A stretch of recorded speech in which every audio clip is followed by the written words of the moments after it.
Hello, ladies and gentlemen. It is November 10, year 2024. Yeah, and it's 4 p.m. Pacific Daylight Time. Can you hear me? Are you there in the chat room?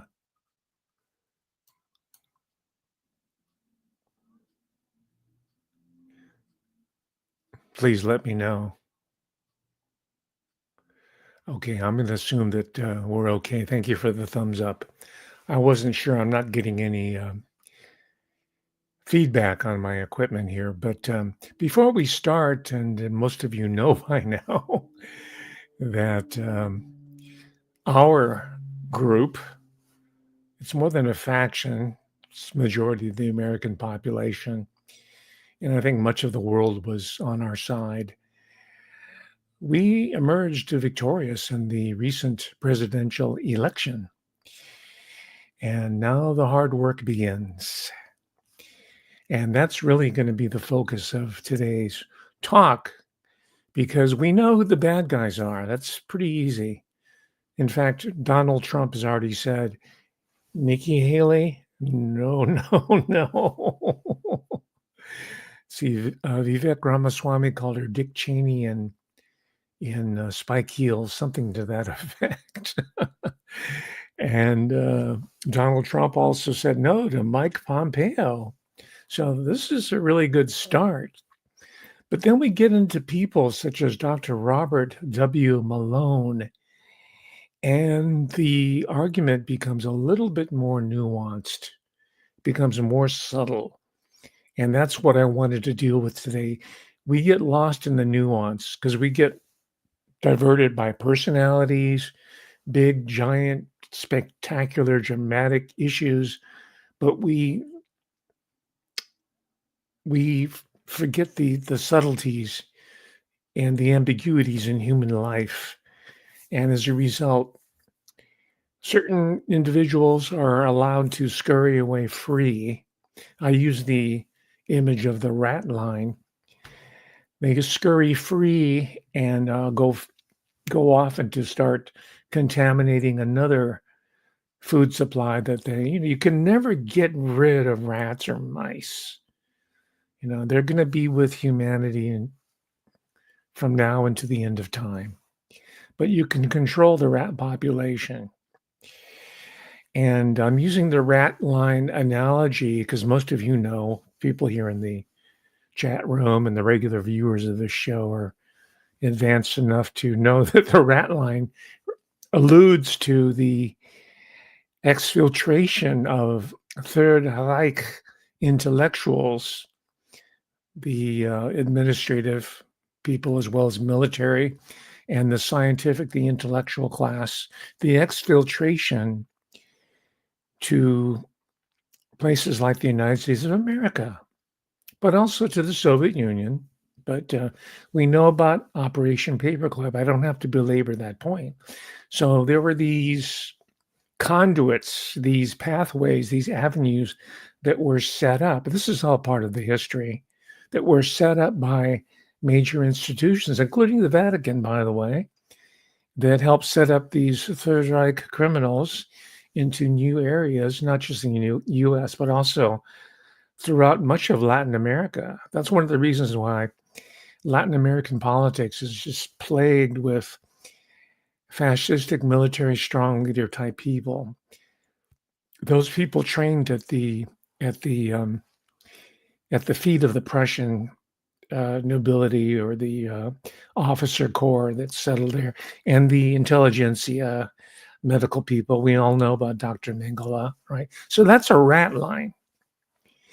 And I'm saying that there's a rat line in place right now that President-elect Donald Trump has to sever so that these rats will either just go away and find new stomping grounds, or they'll give up the quest. It's doubtful that they will, because if you're a rat, you're going to want to gnaw at whatever you can and contaminate whatever you touch, and be the bearer, the conduit of fleas and plague. That's why you're one of God's creations, I suppose. It's very difficult for me to ponder why creatures like that are around, but they serve a purpose uh, beyond that of being laboratory animals for well-respected scientists, such as Dr. Robert Malone, who had, and I'm getting a little ahead of myself right now, who had a connection with the National Primate Laboratory, where I used to work for 22.4 years, the University of California, Davis. But we'll get into his biography presently. But I want to say at the outset that we must guard against these, because Mike Pompeo and Nikki Haley are easy to identify, but we have to guard against this new, well, it's not new, but this long-standing permanent army of sycophants, which will latch on to anything that remotely resembles power in order to advance their own interests. And they exist in any institution. Yes, you probably work with people like that. I know I did throughout my entire career. Right? They'll do anything to advance themselves. They'd sell out their own mama, right? They'd even claim that they were they have a racial background that has nothing to do with them. Sound familiar? She definitely should not have a place in the Trump administration.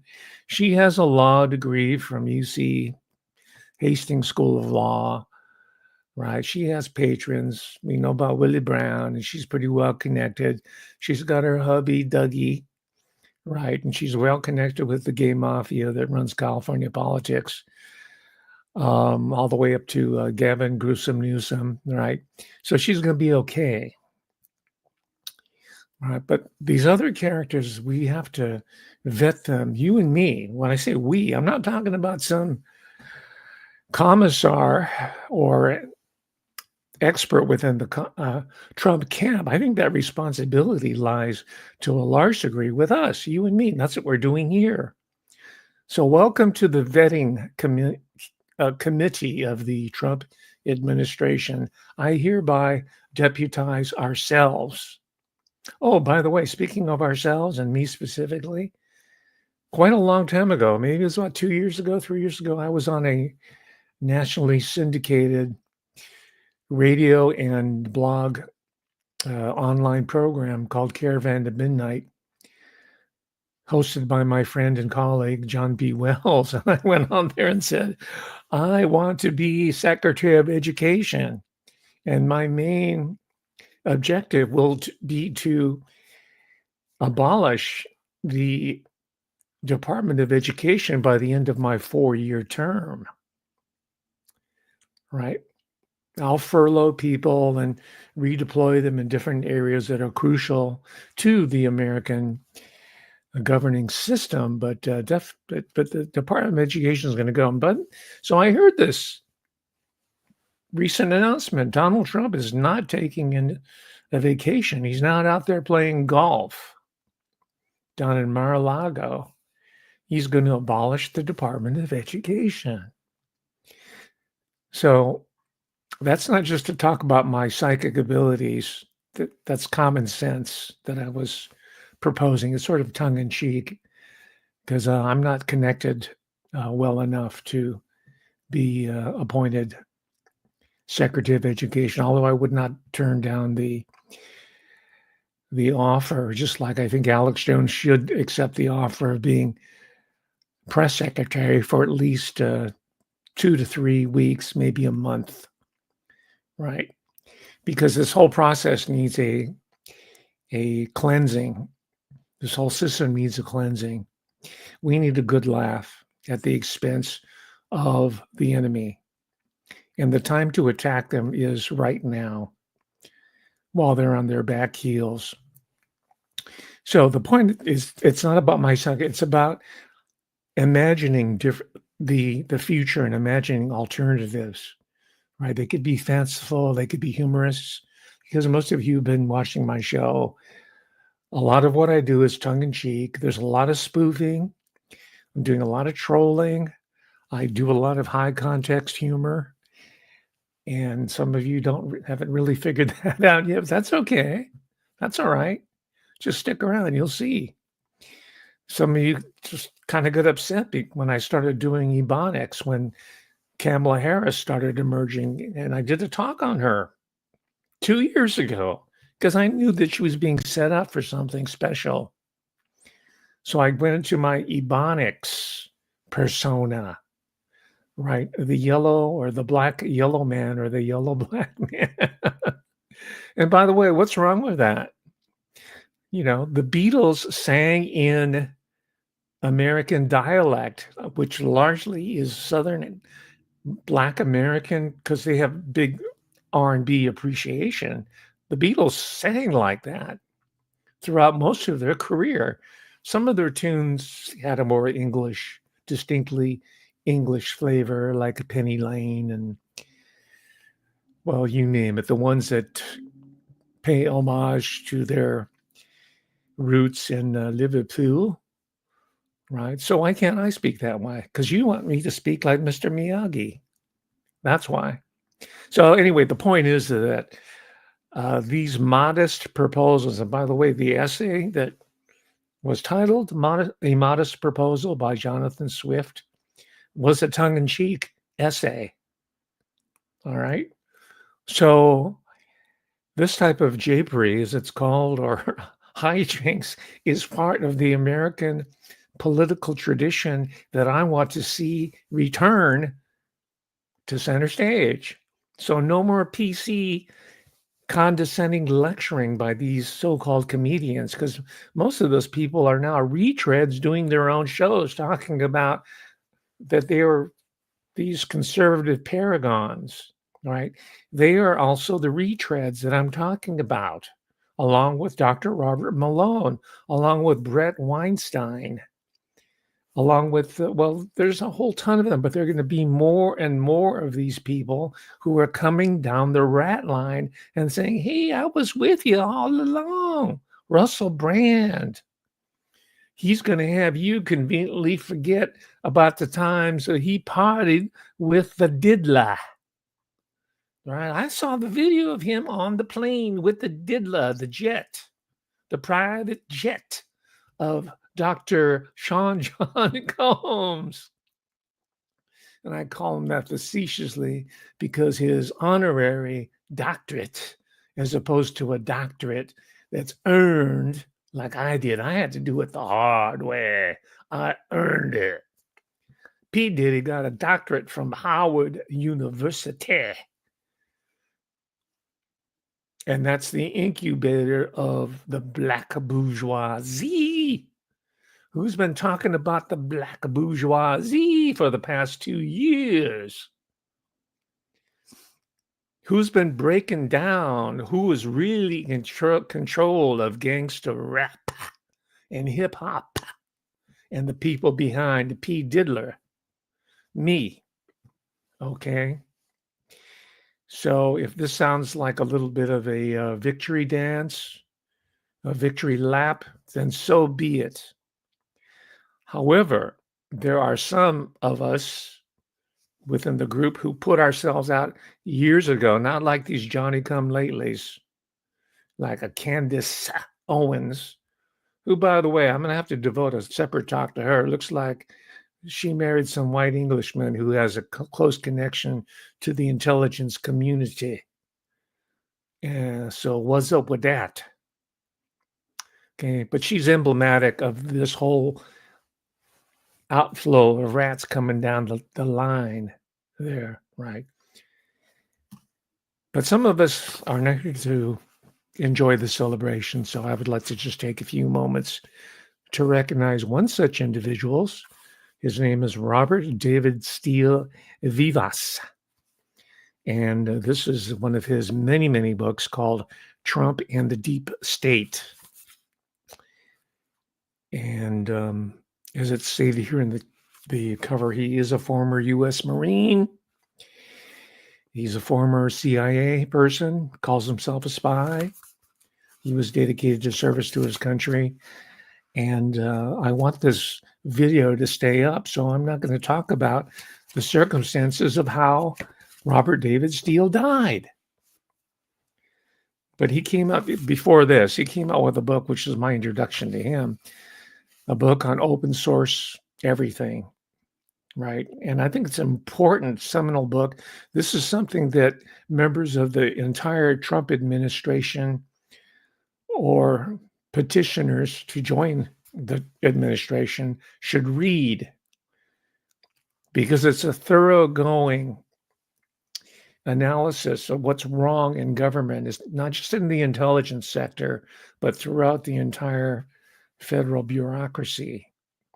And this gentleman, Robert David Steele, gave up his life so that this message would endure for us to benefit from. So I'm going to keep his name out there. You can still find his books on Amazon. I checked. Pick them up, especially the first one. And he's just one of many people who have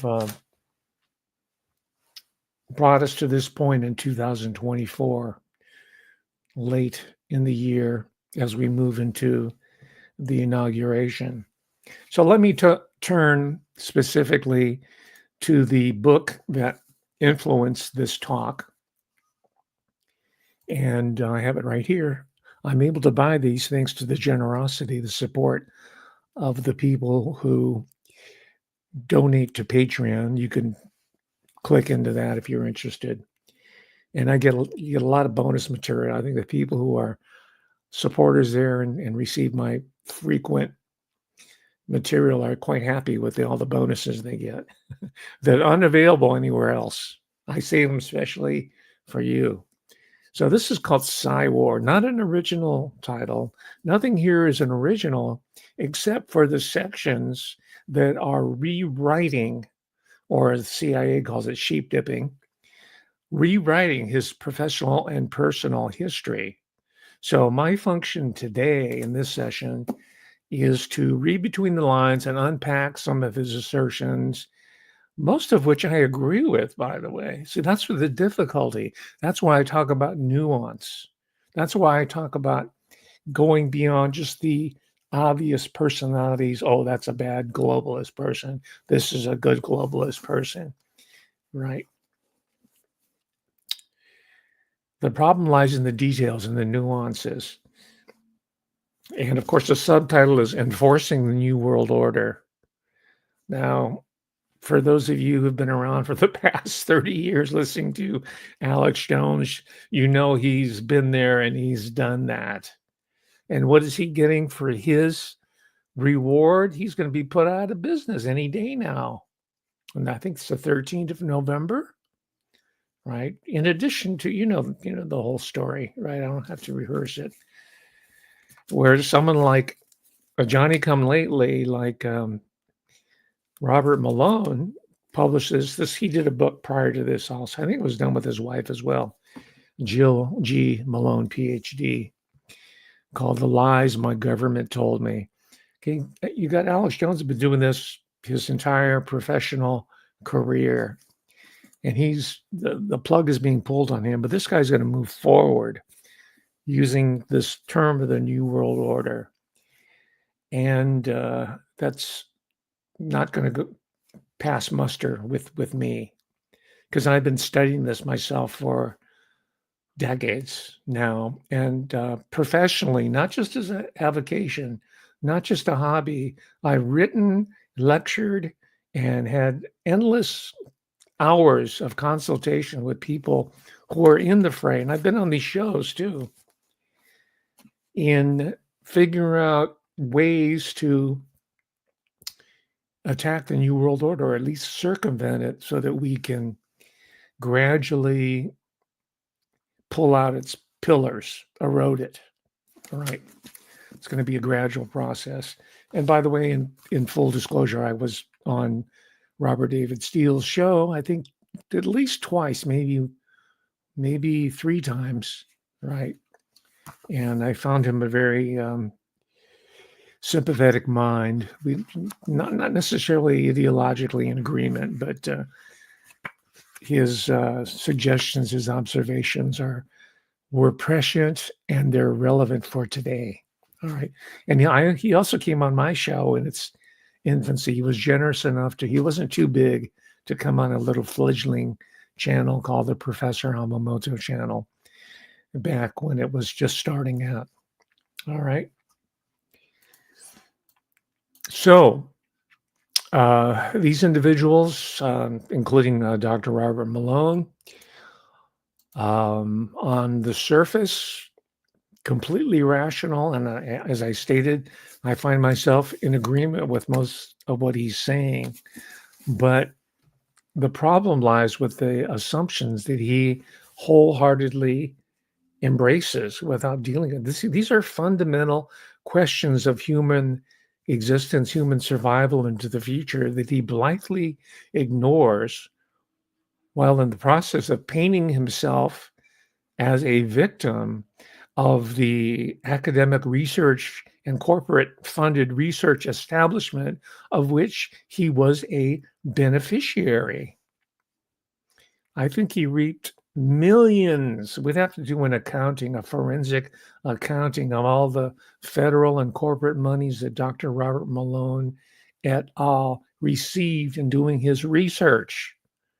But he paints himself as a victim.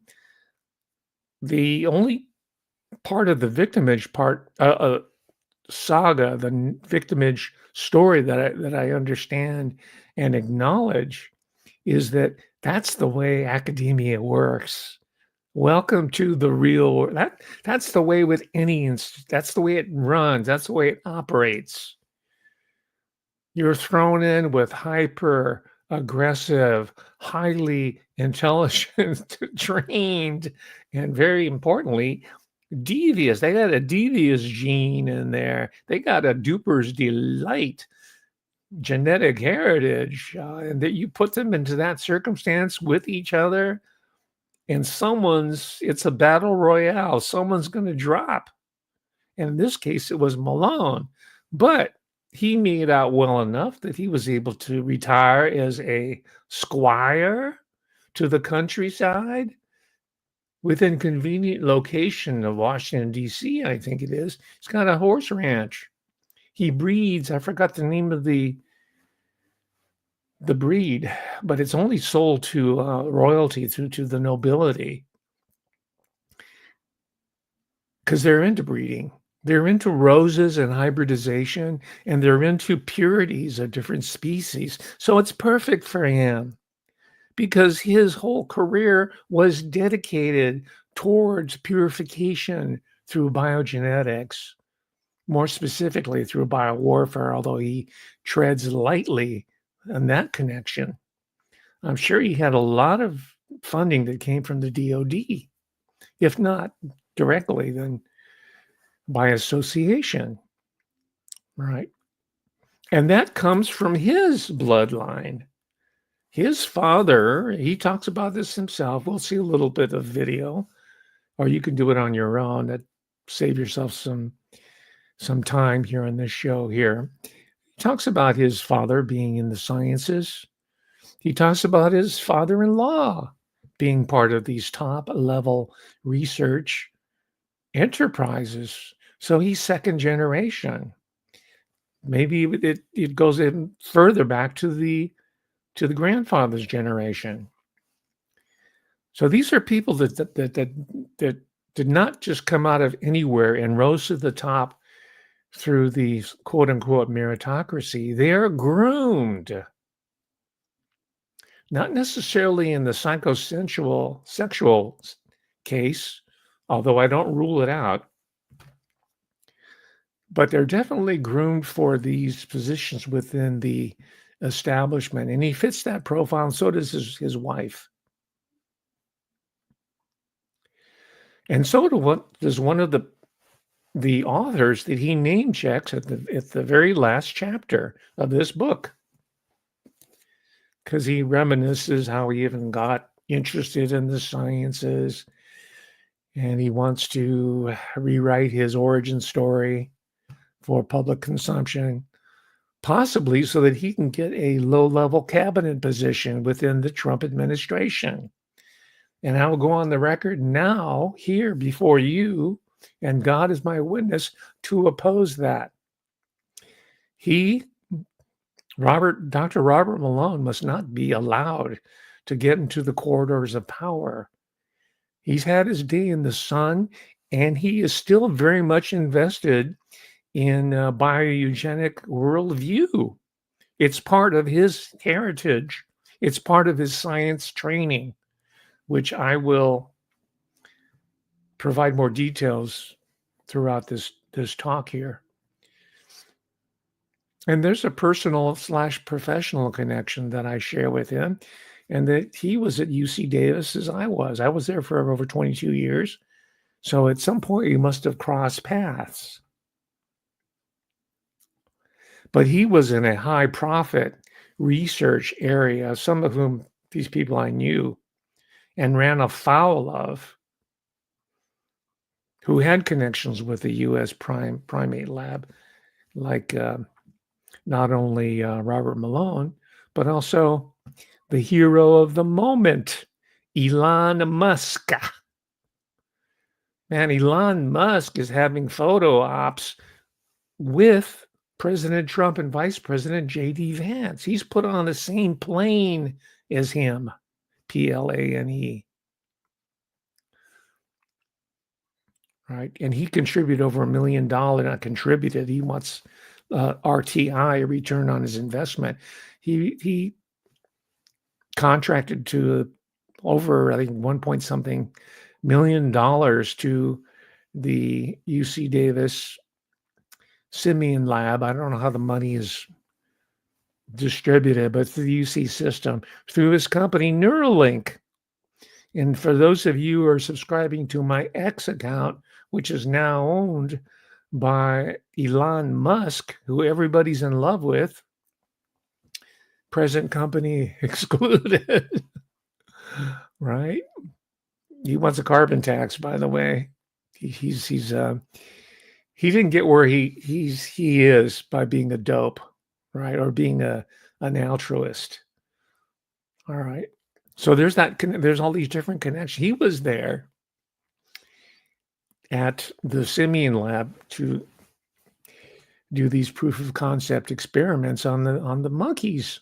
But if you're subscribing to my X account, I have links to the articles. I have the contracts with the weather modification. I worked in the belly of the beast, right? Not everybody that's attached to these gargantuan operations are directly complicit in their agenda. I hope you'll forgive me. But I had nothing to do with the Manhattan Project, the original one. And in fact, the people in the sciences and medicine, the people who paid Robert Malone stipend when he was a student at UC Davis, I think he was a lab assistant or a teaching assistant. He got some money there. They were throwing him some bones because they were testing him out to see if they could use him further on down the road. Since he came from that acceptable bloodline, he had kind of, as he says, a broken arrow path to the medical degree and to the entry into the research establishment. But he got there nonetheless. Sort of like Kerry Mullis. And that's not an uncommon career trajectory, right? They trusted him.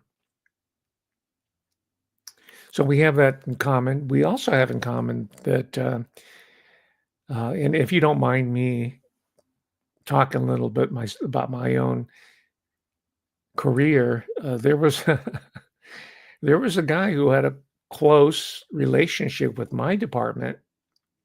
His name was Professor Roy Doi, D-O-I. He's a member of the National Academy of Sciences. He was well respected at UC Davis. He had they had a new building made for the biological sciences. And he made sure to invite me over there one day to check out his office. And it was the biggest office in the entire building. I think it was even bigger than the department chair's office. And space of that sort means you're the top dog. And he would invite me to lunch periodically. not because he necessarily cared about me, but he wanted to make sure that I did not go rogue on the university.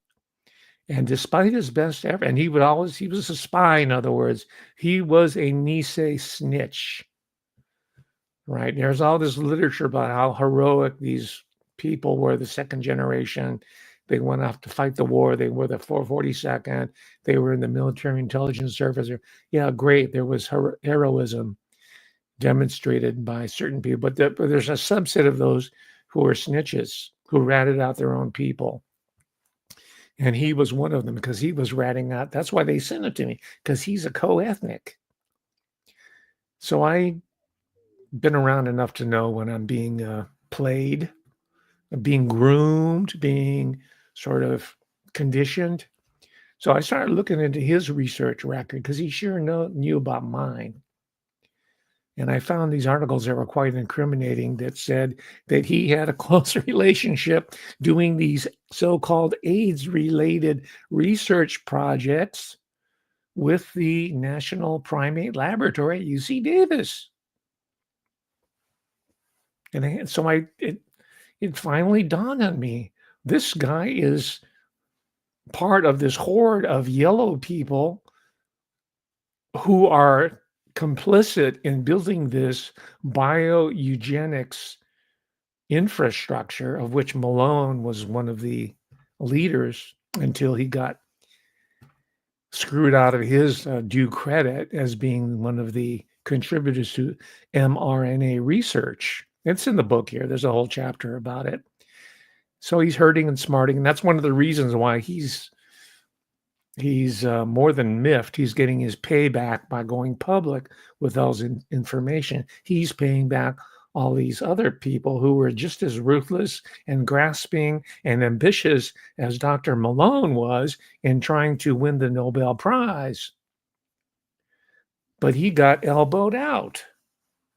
And I told you already, that is routine, right? If you're not willing to grapple, then don't go into the field. It's a rough and tumble activity. It's definitely not a gentleman's game. This is not for crybabies and amateurs. Right? You know the list of dead scientists. I think it was compiled by Steve Quayle. If I got the attribution incorrect, I apologize. But there's a list of dead scientists. Check that out online. A lot of them are yellows, by the way, because it's the yellows who do the basic research that people like Malone take credit for. I'm sure if you went into his laboratories, most of his research assistants, most of his grad students, most of his postdocs were either Chinese or Indian.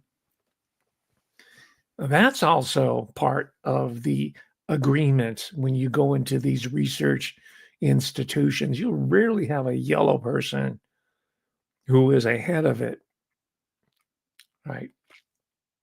And of course, the people who own the patents are these same characters who get the labs named after them. And what happens to the inconvenient Chinese grad students? Well, every once in a while, you read about a supposed random murder off the campus of USC or in New Haven in Yale, right? Some doctoral student or postdoc gets murdered in a rat lab, or they are a victim of a drive-by shooting, and you check out their research and you find out these are areas that are highly patentable. Right, so these are not so much, and of course they blame black gangsters, gangbangers in New Haven or in around the community of USC, which is a little fortress in the middle of the ghetto. I know, I used to live not far from there. And I was held out USC in the LA Coliseum as like sacred sites, because the Coliseum is where the Rams and the Dodgers played, and USC was the Trojans, where Mike Garrett and later O.J. Simpson played football. So I've been to these places, right? I lived by these places. All right, let me continue. That's all I'm going to say, I think, about my own story, except I found this guy, Roy Doy, out. I found him out. And he later helped me. He helped motivate me to write this book about these yellow people in the sciences and in the social sciences. And that book later became Servitors of Empire, right? These are the people who work in the labs that are laying the infrastructure for people like Robert Malone to get credit for it. So, Jill Malone, I don't know what her background is, except her father was also fairly high up in the hierarchy in the research community. So, I guess she felt it was incumbent upon her to get a PhD at some point. I don't know if she's ever had an academic appointment.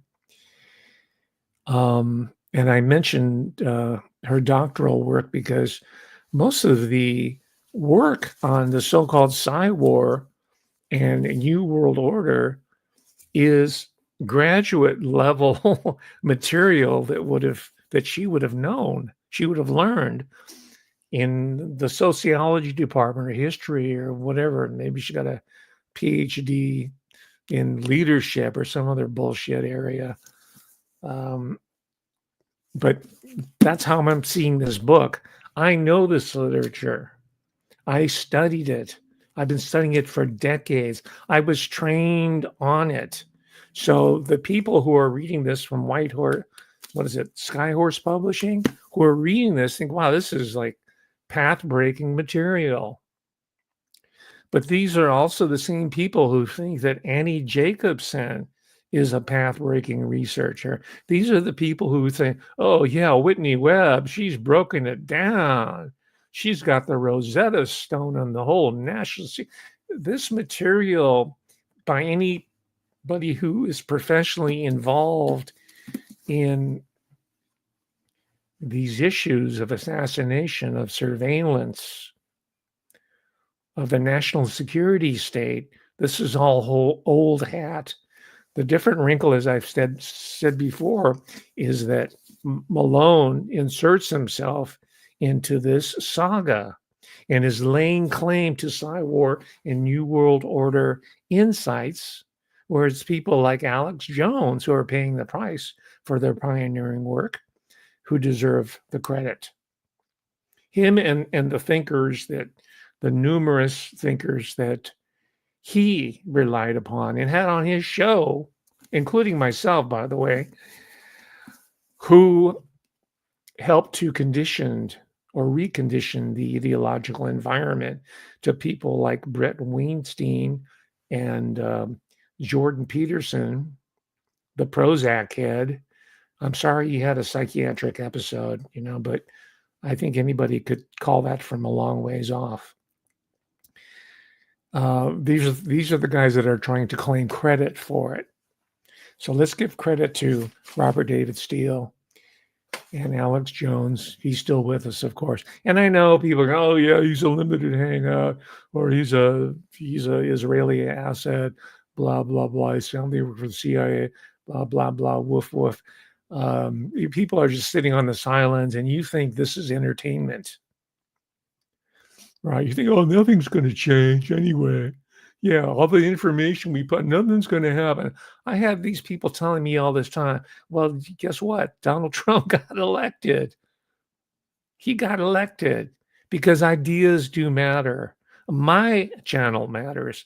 It's only got 40,000, slightly over that mark now, viewers, but it's helped conditioning the environment, the ideological environment. Right? If you want to call it a form of, as Cass Sunstein calls it, cognitive infiltration, then so be it. That's what it is.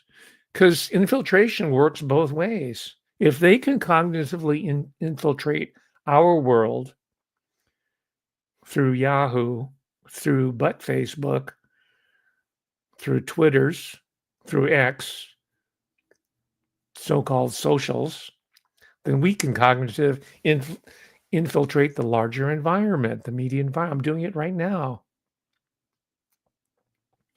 Okay, let's move on. I haven't even showed you any videos. Let's see Dr. Malone in action. Because listen, man, he was trying to set himself up for a job with the Trump administration. I'd say around 2019, 2020. He started spinning his career. He started rehabilitating himself. Also, so he could prevent his name from coming up with any discussion of Nuremberg 2.0. And you're going to see more of this. But we remember, we have historical memory. Trump wins, what would you like to see Bobby Kennedy in the administration? Where would you like to see him, in what position, if he were to join a Trump administration? So there's a lot of positions that Bobby could fill. For instance, Attorney General is one. I don't think he's interested in that. I personally, I wouldn't wish on him Secretary of HHS.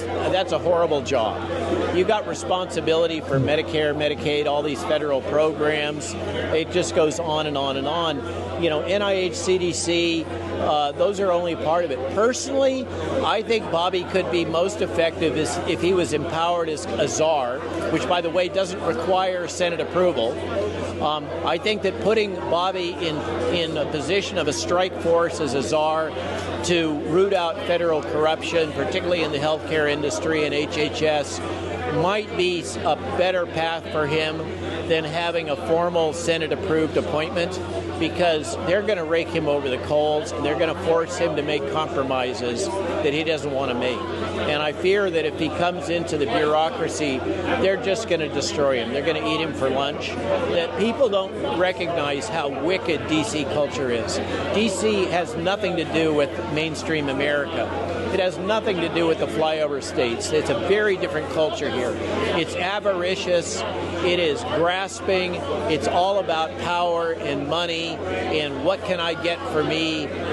It's about serving special interests. Okay, nothing new there, but he's really lobbying for the job. Some of you, I'm reading your comments as that's playing, but he's lobbying for a job such as that himself, right? And I'm not shy about lobbying for the position of Secretary of Education either. And I mean, I'm not independently wealthy like RFK Jr. or Dr. Malone, but I'm the product of public education, K through 12 and through university level. That's all paid by public funds. I'm a pro public education, and I'll be glad to return the favor to the public by serving for free in this capacity, so that I can help clean up the stables. He's talking about DC, how they're only interested in themselves and advancing their paid for interests. Well, he could say the same thing with academia. Academia, the university, is only an arm of the DC establishment. And it's every bit as wicked there as it is in DC. The difference is that we know there are crooks in the district of criminals. But the people in the university get a pass. And it's that sort of public goodwill that people like Malone are using in order for him to sneak his way back up the rat line into the administration. And we must not let that happen. We have historical memory on our side, and it's an important weapon, so to speak, historical memory. So you say, okay, you can talk about people you don't want. You can dump on Dr. Robert Malone, from now into the end of time. But, well, okay, smarty, who do you propose? Well, just off the top of my head, I will propose the author that helped me shape my perceptions on the bioweapons establishment, the genetic warfare establishment. His name is Dr. Robert, is it? I think his given name is Robert Cook Deegan, Cook Deegan. It's hyphenated Deegan, and he teaches. Last that I know is he teaches at Arizona State University, so he has academic credentials and experience. But more importantly, he's done research in this world that helped me provide a framework to relate to you on why this whole area of genetic and biological research, including the new tissue economy and the genomic economy, there's tons of money involved here. It's a Professor Cook Deegan who really helped me see it through his book called Gene Wars. And I looked back at my records. I bought the book twice. I bought it back in 2007. And I do remember the exact place where I started reading it. It was it was in Berkeley. I was at UC Berkeley. I was in a cafe. I was getting something to eat. And I just, I read when I'm at these places. And that was the book. I don't know. I forgot what it was something university related. And I said, wow, this is a breakthrough. It's called Gene Wars. And then later the book was loaned out and kind of misplaced. And so I have 2 copies of it. I tried to find my second copy. More recently, I repurchased it. But again, it's kind of lost in my library. But rest assured that I read it. And in it, I gained deep insight to how these people operate in the academic setting and how in the milieu in which people like Robert Malone arise. And it's not pretty, ladies and gentlemen. It's not pretty. It's human beings being used as test subjects, all right, in so-called psychology, right? Or the other part of the remote part of the campus, UC Davis, it's monkeys being tortured for the sake of science. They call it neuroscience now, the brain sciences. So let's take a look at Professor Cook Deegan. He's a person that I think would make a really good choice for the czar of this area, or maybe a cabinet position. Let's take a look at him. He doesn't want it. He's not hungry like Malone. Malone is grasping. He wants it so bad. And the saying goes, don't ever give power to someone who wants it, who's lobbying for it. Of HIV isolation. Oh, I'm sorry. This is that's David Baltimore, a creep that we'll talk about in a moment before we leave. Here's Professor Cook Deegan. This is Office Hours at Duke University. We're talking today with Professor Robert Cook Deegan. Our topic is the bombshell that exploded this week at the intersection of science, law, and public policy. Bombshell is the word Professor Cook Deegan used with Science magazine to describe the historic decision about patenting human genes that a federal court handed down on Monday. We invite you to send a question to Professor Cook Deegan. To do that, email live@duke.edu, post a comment on the Duke University Facebook page, or tweet with the tag Duke Live. I'm David Jarmel, the head of Duke's Office of News and Communications. And Professor Cook Deegan, thanks for joining us for your online office hours. Thank you. Let me tell everyone a few things about you. You have worked on issues involving science policy for several prominent scientific organizations in Washington and at the U.S. Congress. Here at Duke, you are the director of the Center for Genome Ethics, Law, and Policy, which is part of the Institute for Genome Sciences and Policy. You are a physician, a human rights activist, and the author of The Gene Wars, Science, Politics, and the Human Genome. And full disclosure, you and I worked together occasionally when we were both at the National Academy of Sciences several years ago. So let's talk about this bombshell and what it means for medical research, for our economy, and most important, for anyone who has genes and may get sick, which means all of us. The judge handed down a decision in this case on Monday involving the patenting of human genes. Tell us what the judge decided and what the case might mean. Sure, David, thank you. And ironically, as you know, this case we didn't know this was going to happen when we scheduled this session, so it's really timely that this decision came down on Monday. We have the gene for foresight. Yeah, that's right. So let me set the stage by explaining a little bit about this particular case, and then maybe later in the interview we can go into the broader.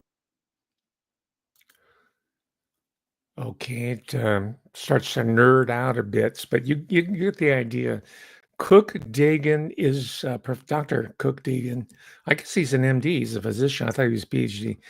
So he's a acceptable candidate with his establishment credentials as well, apparently. But he would be a really good candidate. I guess now he's at Duke. He used to be at Arizona State, but he has the background. Now, the type of person you don't want in these types of positions, besides Robert Malone, Dr. Robert Malone, is this other character who intruded himself briefly just a moment ago, Dr. David Baltimore, who was a Nobel laureate. This is back in 1975. I think he was in his 30s. All right. You can see how arrogant he is. He just can't be bothered, but he's miffed because the person's asking him a question about the HIV. Right, the virus that's never been seen in the microscope. And he knows what the guy's asking. It's kind of a leading question, and he's pissed off. But this is David Baltimore caught on camera. Yeah.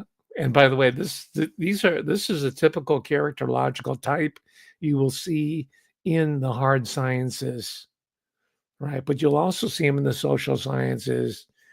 And you'll see them in women's studies, right? They'll bite your head off, right? It is tank warfare, to mix metaphors. But here's David Baltimore. Of HIV isolation. Can you explain the process of HIV isolation? Well, didn't Dr. Gallo do that? I mean, he actually isolated it. So. Yeah. I mean, why should I do all of this? This is all textbook stuff you're asking me. I'm not quite sure what's behind your question about isolation. I don't want to be your textbook. You know? Okay. I got other things to do. Oh, man. Imagine working for that asshole in some lab, right? You're a Chinese grad student. You could barely speak English. And your whole career, your whole family fortune is dependent upon you pleasing the great Dr. David Baltimore. Right. And he's got nothing but contempt for you. Go clean out the rat cages, Hopsing. Maybe I'll write you a letter of recommendation at some point so you can become a famous scientist back in China. So that's the type of officious, condescending attitude with the dickheads that I had to deal with regularly. Because I wasn't bringing no big money into these patentable processes that all the regents and all the offshoots, the for-profit offshoots of these so-called research centers are making. They're making bank, baby, bank on the new tissue economy. And Elon Musk has a leg up on that one. Believe me, he hasn't even begun to reveal what he's really about. Do you think it's about spaceships and going to Mars? Come on. Are you 8 years old reading comic books, Marvel or adventure comic books? Are you 12 years old reading Philip K. Dick science fiction? Or are you a grown-up? Okay, so here's one of Robert Malone's haunting grounds, right? Wayne are cool, necessary, or obsolete. Inside the walls of the UC Davis Primate Research Center. Thursday at 6 and 11 on News 10.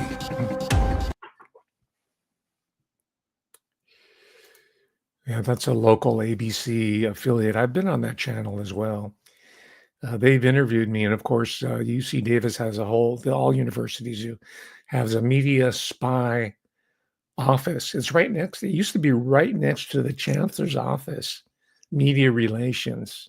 And I pointed that out, and shortly thereafter, they relocated into a different part of the administration building, which is known as Marac Hall. By the way, if you go up to Marac Hall and you look at the part that faces the public, it's I think it's a 6-story building. There's an owl up there, a ceramic. I don't know what's made of, but if you look in the spyglass, you'll see an owl there. And the other side of the hall, Marac Hall, are a bunch of Illuminati egghead sculptures with the symbology right there. The all-seeing eye looking right up into the chancellor's office, which is not really run by the chancellor, by the way. It's run by an associate chancellor, a guy named Karl, is it Erlenbach, or I can't remember. He has his German name, but if you look him up, it says associate chancellor, right? Just like there's a shadow minister or there's the black pope, there's in these institutions, there's always someone who's the public face of the institution, but there's the guy in the shadows in the corner. And I met him when I went to go see Chancellor Linda Katehi, the disgraced mad gasser Katehi. I went to the 7th floor to her penthouse office. It had almost the entire floor.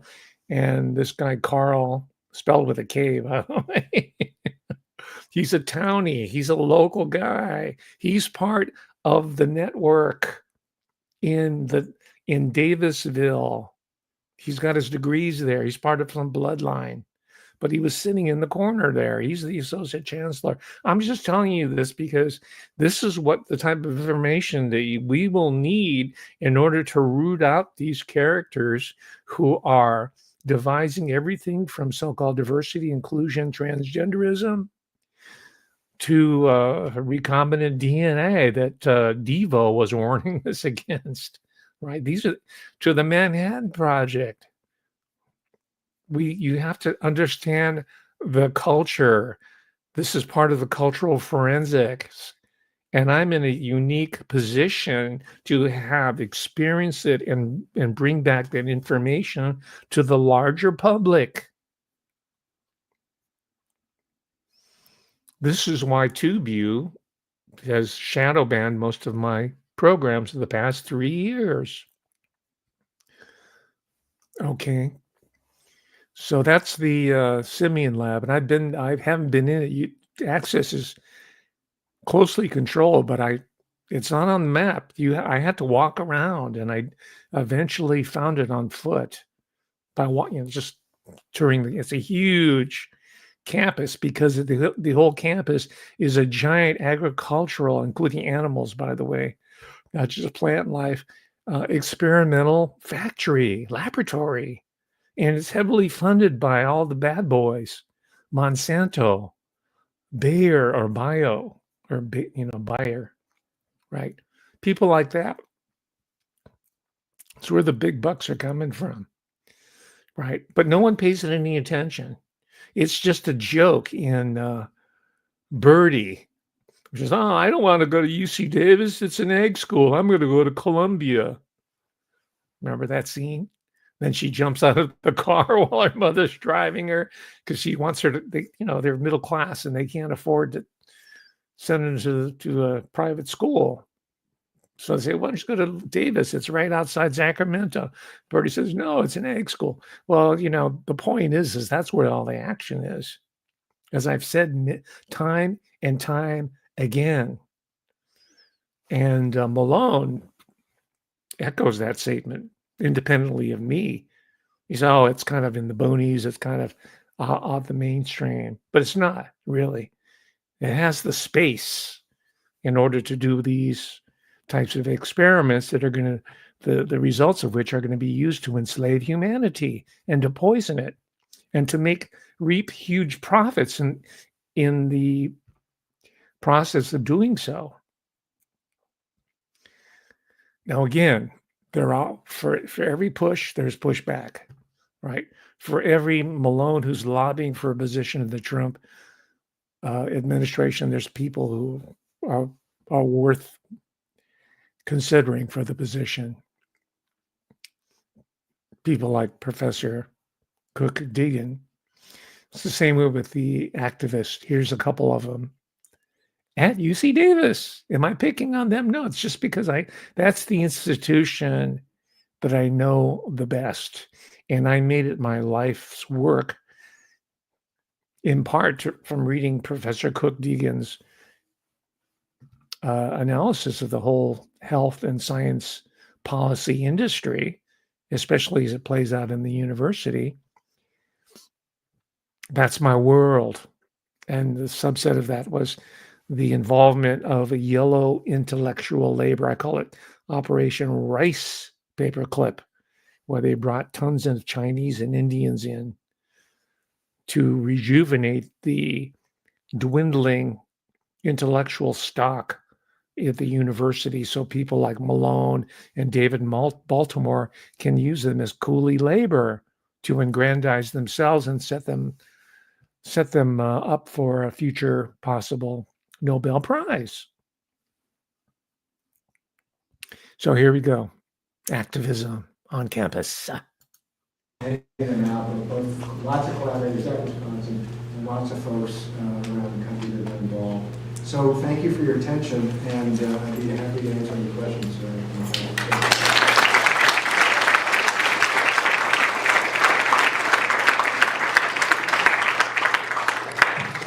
I have a question.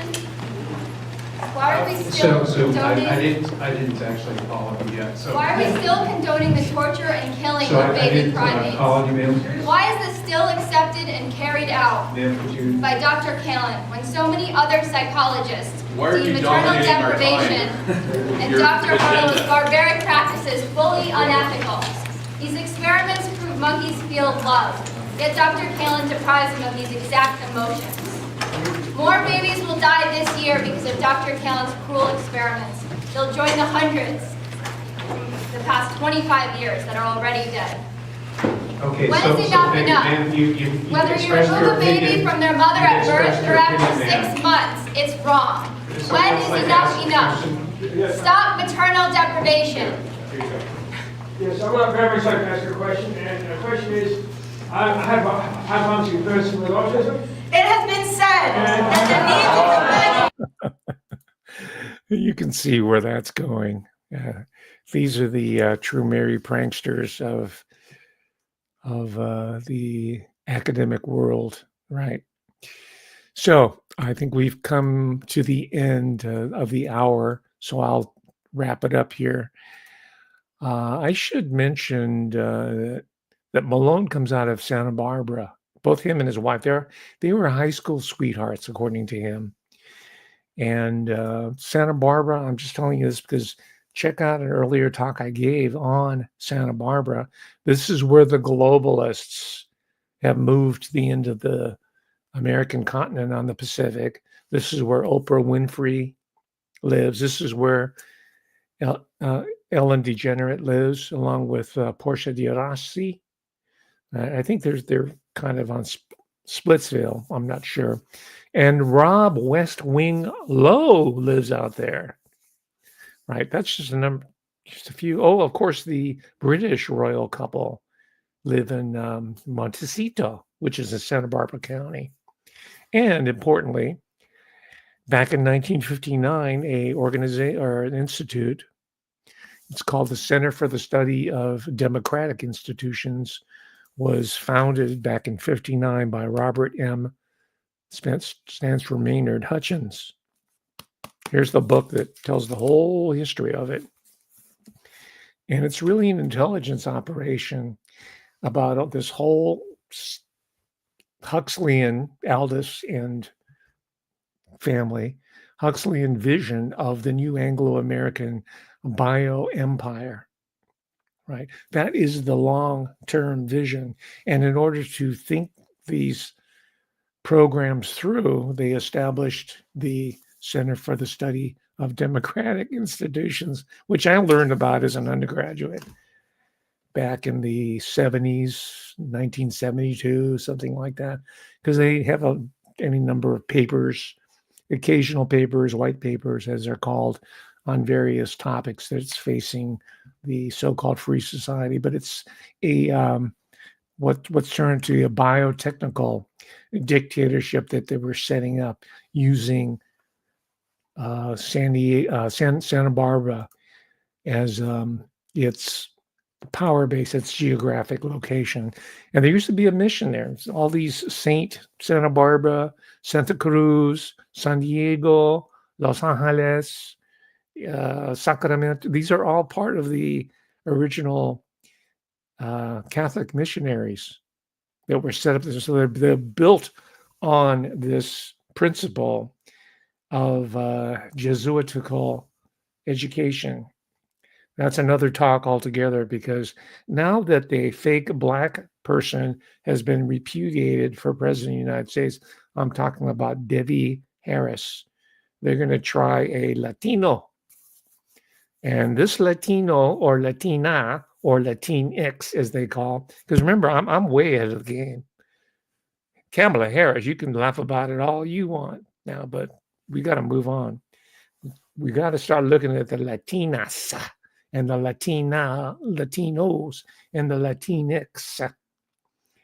And these are people who are waiting in the wings. They're going to be rolled out as the next wave of leadership. So now that the blacks have been pushed off to the margins, they've eaten them up. And now it is going to be the Latinos. They're still trying to cultivate the Asians. They haven't figured out quite how to put the yellows in there. But the next big group that the Democrats are going to be pushing forward are the brown people, or Latinos or Latinx. And I already know who the major players are. A lot of them are going to be coming from California. A lot of them are going to be coming from Sacramento, specifically, through Stanford University, right? So the new expression of biofascism will be brown. It'll be a brown face instead of a fake black face of Debbie Harris. Okay, that's my prediction. It's cultural forensics in practice, right?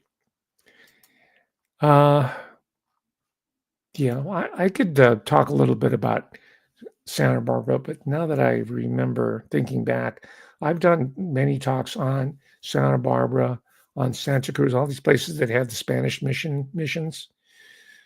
And I'll just conclude that Santa Cruz, according to Cook Dagan in his book, The Gene Wars, UC Santa Cruz was the birthplace of the Human Genome Project. All right. The University of California system has been a big player in all of this all along, and it will continue to do so. We didn't even get a chance, because of time constraints, to talk about Malone down at UC San Diego and the Salk Institute, where a lot of his professional problems started to surface. Issues over turf, funding, credit, patent rights, and all that. UC San Diego. Right, but Santa Cruz is the birthplace of the Human Genome Project, UC Santa Cruz. But it also was known as the birthplace of, it was the serial killer capital of the United States and the world for a short time.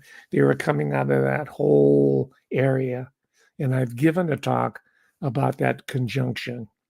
There's also a boardwalk downtown Santa Cruz. There was an earthquake a while back, and so maybe the original boardwalk is gone. And there's a carousel, and that is a site for the people who like, let's say, young boys. Right? I'm not going to go into the specifics there. Right?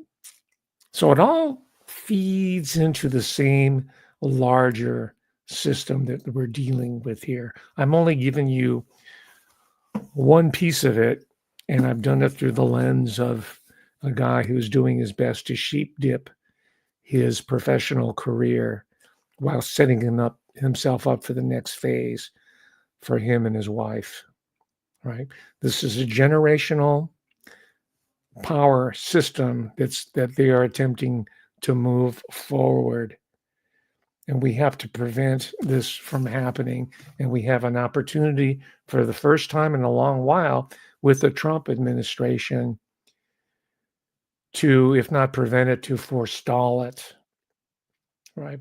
But the first requirement is to come off the afterglow of the victory of the celebration, put your feet back on the ground, and start looking at reality with a clear vision of the present and into the future. And God willing, I'll be here next week helping you to gain more insights into this larger system, this underlying system. All right. Thank you, ladies and gentlemen. I didn't get to talk about this book, Crack and Creation, Gene Editing and the Unthinkable, The Power to Control Evolution. It's a heavy, heavy topic. It goes on and on. It's even bigger than the science fiction writers who are now trying to forecast what's going to be happening down the road. And I'll be back with you next Sunday with something new. I don't even know what the next topic is. So support me on Patreon.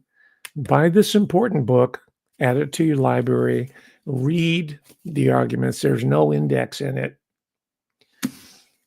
He pretends to be literate. He pretends to be a student of the humanities, but he's not, because there's some glaring boners in here. If I was his editor, I would have, or a reader, I would have said, hey man, you got this wrong. Yeah. Anyway, that I'm just nitpicking here. This book needs an index. With that, ladies and gentlemen, I'm going to bid you farewell until next Sunday. God willing, I'll be back. Thank you for your patience. Check the link below so you can. I'm an Amazon affiliate, so you can buy the book on your own and read it and tell me if I'm wrong in the comments here, or if I'm right. All right. Thank you. Bye. See you next week. God willing. Peace.